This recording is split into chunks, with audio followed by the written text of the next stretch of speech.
Já reparou como as HQs mensais ficam feias na estante? Resolva agora esse problema e ainda proteja, valorize e organize sua coleção com os boxes exclusivos da Case in Case. Olá pessoas! Em vídeos recentes eu comentei sobre o meu passatempo, por assim dizer, que é buscar a origem etimológica das palavras. Ou seja, eu procuro saber de onde vem cada palavra, como ela foi sendo modificada pelo tempo, qual era o sentido original dela e tudo mais, que assim a gente consegue entender um bocado da sociedade antiga, né, de onde as palavras surgiram, os termos surgiram, as expressões surgiram e como as coisas chegaram a ser como era hoje. O Brasil, originalmente, era um país com vários nativos, chamados de indígenas, e foi colonizado por Portugal e alguns outros países europeus que vieram para cá. Então a gente sabe que houveram colônias italianas, colônias holandesas, colônias francesas e mais algumas aí ao longo da história do nosso país, nesses 500 e poucos anos desde que o Brasil existe. E tem muitas palavras do nosso vocabulário que vêm da linguagem nativa daqui do Brasil. Óbvio, temos muitas palavras também dessas outras línguas de colonos que vieram para cá. Mas eu sempre gosto de procurar também e ver como acontece essa questão de transformação da linguagem nativa dos brasileiros originários e com a fusão das línguas dos colonos. E eu gosto muito da origem da palavra carioca. Carioca, como você sabe, é uma pessoa que reside ou nasce na cidade do Rio de Janeiro. Assim como São Paulo, Rio de Janeiro é o nome de uma cidade e de um estado, e por acaso uma é a capital da outra. No caso, quem mora no estado do Rio de Janeiro é fluminense. Quem mora na cidade do Rio de Janeiro é carioca. E uma das teorias acerca da origem do termo carioca é que cari seria branco, né? Caucasiano, pele clara, e oca é casa. Então os indígenas começaram a se referir como aquele canto onde moram os brancos, né, esses colonos, fazendo vilas e tal, como carioca. Ou seja, ali é a casa do branco, tá ligado? Ali é onde residem as pessoas de pele branca, diferente de nós que temos a pele vermelha. Eu acho interessantíssimo. E toda essa história, eu não tenho como comprovar isso, mas é uma das teorias aceitas, uma das teorias, né, discutidas sobre a origem do termo carioca. E além disso, nós temos vários bairros do Rio de Janeiro que são misturas de termos portugueses, espanhóis e, claro, indígenas. Ipanema, se eu não me engano, é um termo indígena. Nós temos um monte, acho que mandioca também é, não sei. Bom, se você procurar, você vai ver um monte de palavras do nosso português que vêm diretamente do tupi e de outras línguas indígenas que nasceram aqui. E é muito engraçado também ver que conforme a colonização do Brasil foi avançando, foram surgindo lendas e histórias muito interessantes em relação ao nosso país. E mais especificamente ao meu estado e minha cidade, porque eu moro na cidade e no estado do Rio de Janeiro. Por exemplo, eu já falei que eu estudo em Niterói, uma cidade do Rio de Janeiro do estado do Rio de Janeiro, que fica do outro lado da Bahia em relação à cidade do Rio de Janeiro. Então tem aquela famosa ponte de Niterói que você sai da cidade do Rio e chega na cidade de Niterói. Na praça, no centro de Niterói, existe uma estátua em frente à estação de Barcas, né, perto da estação de ônibus, e perto dos shopping centrais de Niterói, existe uma estátua de um guerreiro indígena chamado Araribóia, que também dá o nome à praça, né? A praça e a estação de Barcas, a estação Araribóia e Praça Araribóia.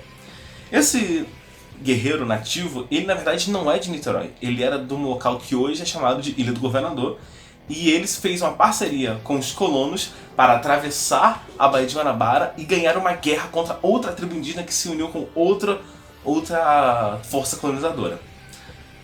Eu tenho várias histórias em relação a como o Rio de Janeiro se tornou o que é, e eu adoraria contar mais sobre o Campo de Santana, a Igreja da Candelária, sobre vários locais legaíssimos aqui no Rio de Janeiro. Mas vamos continuar. E isso é só para contar um pouquinho das histórias que acontecem. E isso são de coisas antigas, mas querendo ou não, tem histórias loucas acontecendo hoje em dia. E em vários bairros, óbvio, na Tijuca deve ter muita coisa, Nova Iguaçu, Meia, Caxias, um monte de lugar no Rio de Janeiro e no Brasil inteiro, com certeza, tem muita coisa legal e bizarra acontecendo. E é com essa proposta de contar histórias bizarras do hoje em dia, da contemporaneidade, que surgiu o livro Experiência Copacabana, da editora Mamacusa. Mamacusa é parceira do canal e de vez em quando eles fazem uns projetos que eu realmente acho muito interessantes e eu trago pra vocês. Eu já falei aqui pra vocês sobre o Carga Infernal, o quadrinho de caminhoneiros, lobisomens e vampiros. Já falei do Almacusa, que é o almanaque deles de quadrinhos, de vários quadrinhos diferentes. Falei sobre o Albion. Então eles estão lançando um monte de coisa e agora estão com campanha do Experiência Copacabana. Querendo ou não, o Rio de Janeiro e São Paulo são os dois polos maiores de produção cultural do Brasil. Então aqui que produzem filmes, novelas, séries, desenhos e um monte de coisa. Então sempre tem menção a Copacabana, Ipanema, Leblon, Leme e por aí vai. E Copacabana é sim um dos bairros mais famosos do Brasil. É um dos cartões postais do Brasil como um todo, o que é surpreendente. Mas, óbvio, tem aquela praia enorme, aquele calçadão, aquele monte de coisa. E muitos turistas vêm pra cá e conhecem Copacabana, né? Os quiosques, a praia, o calçadão, sabe? Mas assim, eles não conhecem as histórias que acontecem dentro dos apartamentos, nas ruas, nas vielas escuras. E é isso que a Experiência Copacabana vai contar pra vocês. A Experiência Copacabana foi escrito entre 2019 e 2022. E começou como... Ao longo do livro você vai acompanhar justamente a trajetória do que foi se tornando a Experiência Copacabana. Começou como um blog e foi se desenvolvendo até se tornar um livro. O blog foi sendo compartilhado em grupos, que depois foram expulsando o criador do blog e tudo mais. E a ideia da Experiência Copacabana é que ao longo dos 70 capítulos, 70 partes, você vai conhecer muitas pessoas, eventos, repercussões, fofocas e bizarrices que aconteceram naquele bairro. Então você vai conhecer todo um elenco bizarríssimo de figuras, desde traficantes, síndicos, mendigos, bicheiros, um monte de coisa você vai conhecer em relação a isso e você vai ter uma experiência de como é o dia a dia em Copacabana e essas figuras bizarras. Como eu falei, o livro foi escrito em 2019 e 2022, então ele passa por um período muito curioso da história da cidade de Rio de Janeiro. Em 2019 e 2022, nós tivemos no poder executivo, né, no alto poder do Brasil, nós tivemos um cavalheiro, né, chamado Jair Messias Bolsonaro, que, quer você goste dele ou não dá pra discutir que ele é uma figura polarizadora e muito curiosa. E que muitas das coisas que ele fala acabam por atiçar o lado mais primal dos indivíduos. Tanto que você vê um monte de gente que defende o Jair Messias inelegível Bolsonaro surtando, gritando e fazendo certas barbáries. Além disso, também tivemos uma outra figura no Rio de Janeiro que muita gente esquece hoje em dia, chamado Marcelo Crivella. Muita gente do resto do Brasil conheceu esse filho da puta no momento em que ele censurou a Bienal do Livro por conta de um quadrinho num sebo dos Novos Vingadores. Eu conheci o Crivella em uma experiência anterior. Eu conheci ele lá em 2015 ou 2016, quando ele era ministro da Pesca. E naquela época, por acaso, eu achei muito curioso um bispo da Igreja Universal do Reino de Deus ser ministro da Pesca e fomentar a Semana do Camarão. Sendo que a Bíblia sagrada, supostamente sagrada, o livro que ele defende e supostamente dita os caminhos que ele deve seguir a sua vida, fala nitidamente que não é pra você comer coisas que vêm do mar, animais que rastejam no mar e coisas do tipo. Então eu achei muito curioso, naquela época, né, lá, quase 10 anos atrás, um crente, um evangélico nesse nível realmente defender o consumo de camarão. Mas, águas passadas. Então, nesse período de 2022, nós tivemos essas duas figuras curiosíssimas, que representam sim uma grande população. Muitas pessoas do nosso país inteiro, e óbvio, no meu estado, na minha cidade, são evangélicas, é uma das grandes denominações religiosas do nosso país, e muitas pessoas sim, são conservadoras, e muitas são reacionárias. Muitas gente vai diferenciar reacionário e conservador, e em parte eu concordo com a diferenciação entre os dois. Então você vai ver o cenário bizarro em que tinha um evangélico que censura livros e que teve todo um escândalo relacionado à compra de remédios, a marcação de consultas médicas e assistência oncológica quando é relacionado ao câncer na prefeitura, e quando tem uma figura que está constantemente fomentando a precarização da prevenção em relação a um vírus que está matando muita gente no país. No mundo, por assim dizer. Então você vai passar por um período muito conturbado, muito louco e muito divertido de se ver qual a distância de qualquer um de vocês que não estava no Rio de Janeiro nessa época. Porque quem estava aqui foi bizarro, sabe, conviver com essas figuras ao longo da nossa história. E é uma pena que o livro se limita a comentar os impactos do Marcelo Crivella e do Jair Bolsonaro no Rio de Janeiro. Porque se ele tivesse falado do Wilson Witzel, seria muito interessante. Mas não foi o que aconteceu. Então você vai acompanhar um monte de personagens muito fodas ao longo do bairro de Copacabana, que é um dos grandes bairros do Rio de Janeiro. Tem, mais de 110 quarteirões, caralho. Tem muita coisa ali acontecendo.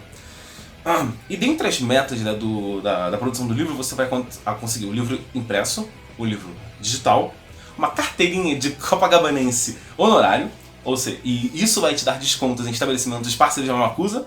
Até o momento da gravação desse vídeo eles têm 0 parceiros, mas conforme as metas e o projeto for crescendo, eles estão sim procurando parceiros.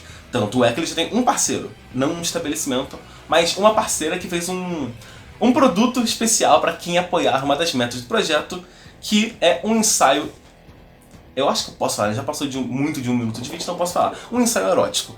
Então, já temos uma parceira em relação ao projeto, então se você quiser, você pode ir lá nas metas para você conhecer o ensaio erótico inspirado no livro para acompanhar a sua experiência de conhecer Copacabana. A qualquer momento pode ser que eles lancem, né? Durante a edição desse vídeo, pode ser que eles lancem uma nova modalidade, um novo produto adicional, uma parceria com alguém. Então, se você é do estado, da cidade de Rio de Janeiro, você vai conseguir uma carteirinha que pode dar desconto em vários estabelecimentos que vierem fazer parceria com a Mamacusa, além de um livro de mais de 300 páginas com um monte de coisa bizarra, e uma das metas é que vão pegar 12 dessas figuras esquisitas do Copacabana, que são comentadas ao longo do livro, e vão fazer um quadrinho deles, de cada um deles. Eu estou ansioso, já fiz o meu apoio, já fiz a minha parte aqui divulgando para vocês. Eu espero muito ler esse livro porque onde eu moro aqui no Rio de Janeiro tem muitas figuras bizarríssimas, loucas pra cacete, e eu adoraria conhecer mais coisas bizarras do Brasil inteiro. Não só da minha cidade, mas sim, eu adoraria conhecer, sei lá, você que é de Aracaju, Maceió, Sergipe, Alagoas, Goiás, Mato Grosso do Sul, Acre, quantas coisas bizarras acontecem em cada lugar. Bom, agora essa experiência, a sua oportunidade de conhecer as coisas bizarras que acontecem num dos bairros mais famosos do Brasil, do mundo, não sei, do Rio de Janeiro certamente. Então é isso, eu espero que você fique interessado em conhecer o maravilhoso projeto da Mamacusa. Aqui no canal vai aparecer o vídeo de Carga Infernal e o vídeo da Almacusa para você conhecer os outros trabalhos deles. Então, apoie o projeto, conheça os outros projetos da Mamacusa. E claro, o canal deles no YouTube também, tá tudo no link na descrição bonito pra vocês verem. Que eles têm todo um projeto lá com o Zebu, o Cícero, a Leilock e tudo mais. Então, recomendo muito que vocês conheçam. E eu acho que deu 20 segundos pra eu poder parar de rolar enquanto vocês clicam nesse monte de coisa. Então é isso, espero que vocês gostaram desse vídeo. Se vocês no próximo vídeo, se você não gostou desse vídeo, volta aqui semana que eu vou fazer um vídeo melhor pra você. Eu vou ver você no próximo e falou!